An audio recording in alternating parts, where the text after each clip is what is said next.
Media మిత్రులకి అందరికి కూడా సంక్రాంతి పండుగ శుభాకాంక్షలు తెలియజేస్తూ ఈరోజు ప్రెస్ మీట్ యొక్క ప్రధానమైన ఉద్దేశం నిన్న గౌరవ ముఖ్యమంత్రి గారు రేవంత్ రెడ్డి గారు ఆదిలాబాద్ అండ్ నిర్మల్ జిల్లాలో పర్యటించి మరి కొన్ని అభివృద్ధి పనులు కావచ్చు, అదేవిధంగా అనాది కాలం నుండి పెండింగ్లో ఉన్నటువంటి బ్యారేజ్ల నీరెగ్యులర్ కార్యక్రమాన్ని స్టార్ట్ చేయడం అనేది జరిగింది.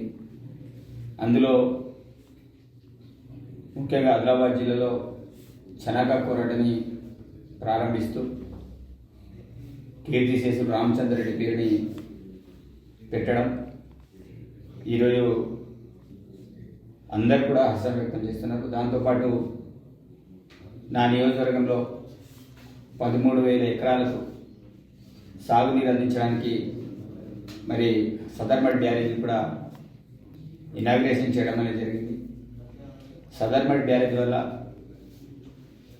దగ్గర 18,000 ఎకరాలకు సాగునీరు అందుతుంది. అందులో 13,000 ఎకరాలు ఖానాపూర్ నియోజకవర్గానికి, మిగతా 5,000 ఎకరాలు పక్క కాన్స్టిట్యూన్సీ అనేటువంటి కోరుట్ల కాన్స్టిట్యూన్సీకి నీరు అందుతుంది.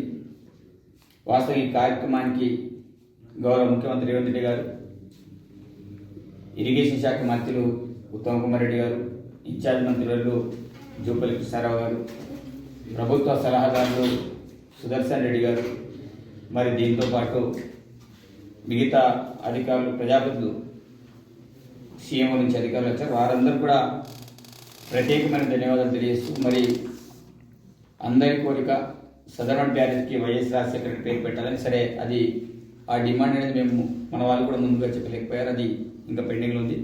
అదేవిధంగా స్వర్ణ ప్రాజెక్ట్కి నర్సారెడ్డి గారి పేరుని అనౌన్స్మెంట్ చేయడం అనేది జరిగింది. ఇది అందరికీ నేను మళ్ళీ ఒకసారి క్లారిటీ ఇస్తున్నా. ఈరోజు చాలా పేపర్లలో సదర్మడ్ బ్యారేజ్కి నర్సారెడ్డి పేరు అంటే కొంత సీఎం గారు చెప్పడంలో అంటే మంచి వాస్తవంగా ఆ చెప్పే క్రమంలో, స్పీచ్ క్రమంలో అతను మర్చిపోయారు. దాని తర్వాత చెప్పే క్రమంలో కొంత స్వర్ణ సదర్మడ్ అనే దాంట్లో కొంత కన్ఫ్యూజ్ అయింది. ఇది మీ అందరికీ క్లారిటీ ఇస్తున్నాను. స్వర్ణ ప్రాజెక్ట్కే నర్సారెడ్డి గారి పేరుని పెట్టబడుతుంది, అదే ఫైనల్ కాబోతుంది. కాబట్టి ఏవైతే మీడియా ద్వారా వచ్చిన సమాచారం కావచ్చు, లేకపోతే టీవీల ద్వారా వచ్చిన సమాచారం కావచ్చు, కొంత కన్ఫ్యూజన్ అది అయింది. కాబట్టి అది మీ అందరికీ కూడా నేను క్లారిటీ ఇస్తున్నాను. కాబట్టి ఈ కార్యక్రమంలో దగ్గర 550 కోట్లకు సంబంధించిన మహిళలకు సంబంధించిన రుణాలని మంజూరు చేయడం అనేది జరిగింది. అదేవిధంగా నా నియోజకవర్గం, నిర్మల్ నియోజకవర్గం, ముదోల్ నియోజకవర్గం సంబంధించిన పనులన్నిటి కూడా శంకుస్థాపన చేయడం అనేది జరిగింది. నా మున్సిపల్ పరిధిలో 15 కోట్లు, నిర్మల్ మున్సిపాలిటీలో 15 కోట్లకి మరి పనుల్ని గౌరవ ముఖ్యమంత్రి గారు స్టార్ట్ చేయడం అనేది జరిగింది. అతిపెద్ద జాతర ఆసియాఖండంలోనే సమ్మక్క సారథి అయితే రెండవ అతిపెద్ద జాతర కెస్లాపూర్ జాతర. మరి ఈ జాతరకు సంబంధించిన ఏర్పాట్లన్నీ కూడా అధికారులతో కూర్చొని రివ్యూ మీటింగ్ కూడా ఏర్పాటు చేయడం అనేది జరిగింది. దానికి సంబంధించిన ప్రత్యేకమైన నిధులు ఇవ్వాలని గౌరవ ముఖ్యమంత్రి గారిని, మరి కొండ సురేఖ గారిని, జూపల్లి కృష్ణారావు గారిని కూడా 22 కోట్లతో ప్రతిపాదనలు పంపించడం అనేది జరిగింది. నిన్న గౌరవ ముఖ్యమంత్రి గారు కూడా హామీ కూడా మన జరిగింది. 100% 22 కోట్లు మంజూరు చేస్తాం, త్వరలోనే కెస్లాపూర్ 4 మంది దర్శించడానికి వస్తానని కూడా నాకు మాట కూడా మన జరిగింది. దాంతోపాటు రేపే 18 తారీఖున మహాపూజ కార్యక్రమం ఉంది. ఈ మహాపూజ కార్యక్రమాన్ని కూడా అందరూ కూడా పెద్ద ఎత్తున తరలి రావాలని విజ్ఞప్తి చేస్తూ, మరి నిన్న సీఎం గారిని కూడా దర్బార్కి రావాలని ఇన్వైట్ చేయడం అనేది జరిగింది. మరి వారి టైంని బట్టి వారు వస్తారా రాదా నాకు తెలియదు. కానీ ఈ యొక్క దర్బార్ కార్యక్రమానికి ఉప ముఖ్యమంత్రి బట్టి విక్రమార్ గారు, గిరిజన సంక్షేమ శాఖ మంత్రి మరి అడ్డూరి లక్ష్మణ్ కుమార్ గారు, మరి ఇన్ఛార్జ్ మంత్రి జూపల్లి కృష్ణారావు గారు, ధనసరి సీతక్క గారు, కొండా సురేఖ గారు, వివేక్ వెంకటస్వామి గారు, వీరి యొక్క షెడ్యూల్ ఆల్రెడీ కన్ఫర్మ్ కావడం అనేది జరిగింది. మరి వీరందరూ కూడా వస్తామని మాట ఇవ్వడం అనేది జరిగింది. కాబట్టి ఈ యొక్క దర్బార్కి మరి ఉమ్మడి ఆదిలాబాద్ జిల్లాలోనే కాకుండా రాష్ట్రంలోని మంత్రులందరూ కూడా నేను ఇన్వైట్ చేయడం అనేది జరిగింది. ఎమ్మెల్యేలందరూ కూడా విజ్ఞప్తి చేస్తున్నాను. ప్రజాప్రతినిధులు కావచ్చు, అందరూ కూడా మీడియా మిత్రులు, ఎలక్ట్రానిక్ మీడియా వాళ్ళు కూడా పెద్ద ఎత్తున ఈ యొక్క నాగబాబు యొక్క విశిష్టుని బాహ్య ప్రపంచానికి తెలియజేసే విధంగా మీరందరూ కూడా రావాలి అని విజ్ఞప్తి చేస్తూ మరి ఈ యొక్క ఏర్పాట్ల విషయంలో పూర్తి అన్ని భోజనాల వసతితో పాటు అన్ని రకాలుగా ఏర్పాట్లను మేమంతా కూడా చూస్తున్నాం. ప్రజలందరూ కూడా ఎలాంటి ఇబ్బందులు కలగకుండా పూర్తి స్థాయిలో ఏర్పాటు చేస్తున్నాం. అదేవిధంగా విఐపికి సంబంధించింది మనము ఈ యొక్క ముత్తూరు నుండి విఐపికి లేదు, ఏ ఎమ్మెల్యే వచ్చినా మంత్రి వచ్చినా ఎవరు వచ్చినా మేము విఐపికి సంబంధించిన వేరే దారిని ఏపీకి చేయడం అనేది జరిగింది. ధనోర శంకర్ కూడా దాటిన తర్వాత ఏదైతే ధనోర ఉందో ధనోర నుంచి మనకు వాయా దొరువగూడ నుంచి ఆ రకంగా టెంపుల్ బ్యాక్ సైడ్ నుంచి మనము విఐపీల కోసం స్పెసిఫిక్గా ఆ వే నుంచి ఎవరు కూడా సాధారణమైన జనాలు ఆ వే నుంచి ఎవరు కూడా వెళ్ళడానికి ఆస్కారం లేదు. ఆదిలాబాద్ ప్రాంతం నుంచి గుడిహత్న మండలం నుంచి వచ్చే ఎవరు వచ్చినా ముత్తూరు మీదకి వెళ్ళి అందరూ కూడా రావాలని, మరి సాధారణమైన జనాలందరూ కూడా మరి ముత్తూరు మీదకి వెళ్ళి రావాలని, దాంతోపాటు దాని సరౌండింగ్ నుంచి మెండపల్లి నుంచి కావచ్చు, ఇటువైపు ఇంద్రవెల్లి అరకాపూర్ నుంచి కావచ్చు, మరి అటువైపు నుంచి సిరికొండ నుంచి కావచ్చు, అవన్నీ కూడా రోడ్లన్నీ కూడా బాగు చేయడం అనేది జరిగింది. దాంతోపాటు ఇచ్చోడ సిరికొండ మీదుగా ఒక బస్సును కూడా ఒక 2-3 ట్రిప్లు పెట్టాలని మేము ఆదేశాలు ఇవ్వడం అనేది జరిగింది. అటువైపు నుంచి కూడా బస్సు కూడా రాబోతుంది. కాబట్టి బస్సులకు కావచ్చు, తాగునీరు కావచ్చు, అన్ని రకాలుగా ఫుడ్ ఇన్స్పెక్టర్లు కూడా కంపల్సరీ ఫుడ్ విషయంలో చాలా జాగ్రత్త వహించాలి, డే బై డే టెస్టులు చేయాలని మేము చెప్పడం అనేది జరిగింది. అదేవిధంగా సేఫ్టీ జోన్ కింద ఎన్ఓసి ఇవన్నీ ఉయ్యాలలో కావచ్చు, మిగతా అన్ని కూడా ఏవైతే కొంత ప్రమాదకరంగా ఉన్నట్టు ఉంటాయో వాటన్నిటి కూడా ఎన్ఓసి కూడా ఫిట్గా ఉన్నప్పుడే ఎన్ఓసి ఇవ్వాలని కూడా ఆదేశాలు ఇవ్వడం అనేది జరిగింది. కాబట్టి ఇప్పుడు వచ్చే జాతరకి అందరూ కూడా పెద్ద ఎత్తున వచ్చి మరి నాగపూర్ యొక్క ఆశీస్సులో ప్రతి ఒక్కరు కూడా పొందాలని కూడా ఈ సందర్భంగా తెలియజేస్తూ మరి ఈ రోజు నుంచి అక్కడ ఆల్రెడీ మరీ చెట్టు దగ్గర కావచ్చు రేపటి నుంచి అన్ని కూడా కార్యక్రమాలు జరుగుతున్నాయి. ఆ యొక్క కార్యక్రమాలు ప్రతి ఒక్కరు కూడా భాగస్వామై ఈ యొక్క జాతరకి అందరూ కూడా ఎలాంటి ఇబ్బంది కలగకుండా పూర్తి సహాయ సహకారాలు అందించాల్సిందిగా, ఎవరు కూడా ఇబ్బంది పడకుండా, ఎవరు కూడా ఇబ్బంది పెట్టకుండా ఇచ్చేయాలని. అదేవిధంగా ఇంకో విషయం నాకు నేను తెలిసింది, పాదయాత్ర అనే అంశం నిన్న మన వాళ్ళు రగల్ జెండా దగ్గర కూర్చొని కార్యక్రమం చేసినట్టు నాకు సమాచారం వచ్చింది. నేను అందరికీ విజ్ఞప్తి చేస్తాను, అది ఒక దేవస్థానం. సరే ఆ రోజులు కూడా నేను కూడా అనేక రకాల సమస్యల మీద మనం చేశాం. కానీ మీకు ఏమైనా ఇవ్వాలనుకున్నప్పుడు నేనుగా లోకల్గా ఎమ్మెల్యేలు ఉన్నా, మీరు ఏమైనా కలవాలనుకున్నప్పుడు మంత్రులు కలవాలన్నప్పుడు కల్పించే బాధ్యత నాది. కానీ అనవసరంగా రాజంతం చేస్తామంటే ఈరోజు పవిత్ర దేవస్థానంలో మరి ఇబ్బందులు సృష్టించే విధంగా ప్రయత్నం చేయడం అది మంచిది కాదు. 100% నిన్న మీరు నిజంగానే కష్టమంటే నిన్న సీఎం గారిని కూడా కల్పించే అవకాశం ఉండే, చనక కొరడలు కావచ్చు, లేకపోతే నిర్మలించి మిమ్మల్ని కూడా కల్పించే వాళ్ళం. దాంతోపాటు నేను అనేక సందర్భాలు అనేక మీటింగ్లు పెట్టి నేను చాలా విషయాలు నేను చెప్పిన, అవసరమైతే సీఎం దగ్గర కూర్చొని సమస్యని పరిష్కారం చేయనట్టు మనం మాట్లాడమని చెప్పినాం. కానీ మేము బయటనే మేము రోడ్లోనే మాట్లాడుకుంటాం, రోడ్డు మీద మాట్లాడుతున్న సమస్యలు పరిష్కారం అవుతుందంటే అది కరెక్ట్ కాదు. కొన్ని విషయాలు కూర్చొని మాట్లాడుకుంటే, కొన్ని విషయాలు బహిర్గతం చేయకుంటాయి. కాబట్టి ప్రతి అంశాన్ని రోడ్డు మీద తీసుకొచ్చేసి ఇబ్బందులు పెడతామనేది కూడా మంచిది. కాబట్టి నేను ఆదివాసీ ఉద్యమకారులకు అదేవిధంగా రాసినట్టు పెద్దలు కూడా నేను విజ్ఞప్తి చేస్తున్నాను, అది మహాజాతర సరే మీరు పాదయాత్ర చేయండి, నాకు ఏం అభ్యంతరం లేదు, నేను చేయకూడదని కూడా చెప్పాం. తప్పకుండా ప్రజాస్వామ్యాన్ని మేము రాష్ట్రంలో కల్పించాం, ఎవరి హక్కులు వాళ్ళ కోసం కొట్లాట చేసిందే, అన్ని చేయాల్సిందే. కానీ నేను విజ్ఞప్తి చేస్తున్నాను, విజ్ఞప్తి మాత్రమే. కాబట్టి మీరు సరే కల్పిస్తారు వరకు వచ్చి ఉన్నతంగా కలిస్తే కల్పిస్తాం, సరే పాదయాత్రలు వస్తాం, మేము అదే రకంగా చేస్తామంటే అది మీ ఇష్టం, అది మీకు వర్తిస్తుందని కూడా ఈ సందర్భంగా మీకు తెలియజేస్తున్నాం.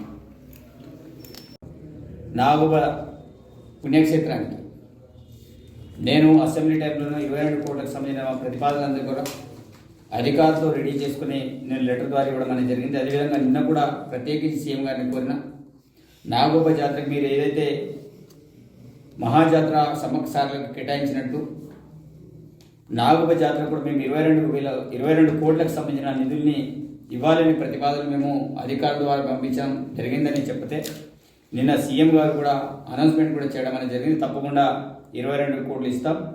దాంతోపాటు మార్చి కల్లా వస్తానని నాకు కూడా పర్సనల్గా ముఖ్యమంత్రి గారు చెప్పడం అనేది జరిగింది. కాబట్టి ప్రత్యేకించి ఈ కార్యక్రమం మేము 20,000 అని కూడా దగ్గర 30 నుంచి 35,000 మంది జన సమీకరణ చేయడం జరిగింది. ఈ జన సమీకరణలో మరి ఒక 2 రోజుల నుండి సలహాదారులు సుదర్శన్ రెడ్డి గారు, వారికి సంబంధించిన టీం అక్కడి నుంచి వారి యొక్క టీం వచ్చింది. దాంతోపాటు నిర్మల్ జిల్లాకు సంబంధించిన ఇన్ఛార్జు కుచాడి శ్రీహరావు గారు కావచ్చు, ముదోలుకు సంబంధించిన వారు నారాయణరావు పటేల్ గారు కావచ్చు, మాజీ ఎమ్మెల్యే విఠలరెడ్డి గారు కావచ్చు, ఇక్కడ ఐక్యరెడ్డి గారు కావచ్చు, దాంతో మాజీ చైర్మన్లు అప్పాల గణేష్ చక్రవర్తి గారు, గ్రాంథాలయ చైర్మన్ అంజుమన్ అలీ గారు, రాజేందర్ గారు, ఈశ్వర్ గారు, మిగతా మాజీ కౌన్సిలర్లు, ఖానాపూర్ సంబంధించిన మాజీ కౌన్సిలర్లు, చైర్మన్లు, అదేవిధంగా ప్రతి గ్రామం నుంచి సర్పంచ్లు కావచ్చు, అందరూ కూడా జన సమీకరణ చైర్మన్లు, ముఖ్యంగా కాంగ్రెస్ పార్టీ కుటుంబ సభ్యులు, కార్యకర్తలు అందరూ కూడా పెద్ద ఎత్తున ఆ కార్యక్రమానికి విజయవంతం చేయడానికి తక్కువ టైంలోనే ఎక్కువ జన సమీకరణ చేసినందుకు, డీసీసీ హోదాలో మొదటి సమావేశం అక్కడ ఏర్పాటు చేసేందుకు ఆ యొక్క సభ గౌరవ ముఖ్యమంత్రి గారు కూడా హర్షం వ్యక్తం చేశారు. చాలా మంచి జన సమీకరణ జరిగింది, ఒక మంచి సందేశం వెళ్ళింది అనే సీఎం గారు కూడా చెప్పడం అనేది జరిగింది. కాబట్టి ఈ యొక్క కార్యక్రమానికి విజయవంతం చేయడానికి సంపూర్ణమైన సహకారం అందించిన కాంగ్రెస్ పార్టీ కుటుంబ సభ్యులకి, దాంతోపాటు అధికారికంగా జిల్లా కలెక్టర్ అభిలాష గారు, అదేవిధంగా ఎస్పీ జానకి శర్మిల గారు, అదేవిధంగా ఏఎస్పీలు కావచ్చు, మిగతా పోలీస్ యంత్రాంగం అంతా కూడా సంపూర్ణమైన ప్రొటెక్షన్ అందించి మరి కార్యక్రమానికి సంపూర్ణమైన సహకారం అందించారు. ప్రతి ఒక్కరు కూడా మనస్ఫూర్తిగా ధన్యవాదాలు తెలియజేస్తున్నాము. తప్పకుండా ఈ ప్రజాప్రభుత్వం ఎలాంటి ఇబ్బందులు కలగకుండా అభివృద్ధి విషయంలో ఏ స్థాయికైనా వెళ్తాం. మోదీని 10 సార్లు కాదు 100 సార్లు అయినా కలుస్తాం.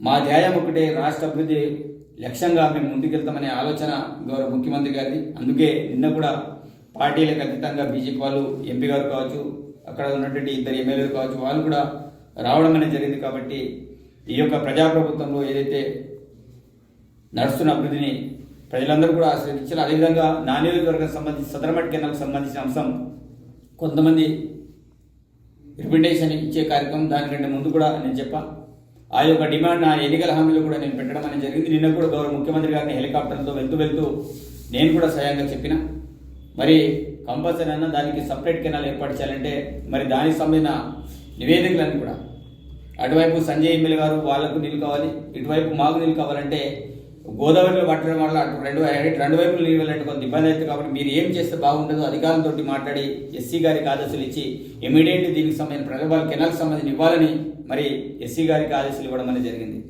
కాబట్టి ఆ యొక్క కెనాల్ నిర్మాణం కోసం కూడా ప్రయత్నం చేస్తాం. దాంతోపాటు సరస్వతి కెనాల్ ఆనాటి నుంచి మొదలుకుంటే ఈ రోజు వరకు కూడా దానికి మన ముందుకు కాలే, అనేక రకాలుగా ఇబ్బందులు ఉన్నాయి, వాటర్ లీకేజ్ ఉంది. దాన్ని కూడా పూర్తి స్థాయిలో చేయాలని మేము రిప్రజెంటేషన్ ఇస్తే దాన్ని కూడా చేస్తామని ఇరిగేషన్ శాఖ మంత్రులు, అదేవిధంగా సీఎం గారు కూడా హామీ ఇవ్వడం అనేది జరిగింది. కాబట్టి మా యొక్క లక్ష్యం ఒకటి, ఈ ప్రాంత ప్రజలకి సాగునీరు అందించడం మేము ప్రధానమైన ఉద్దేశం.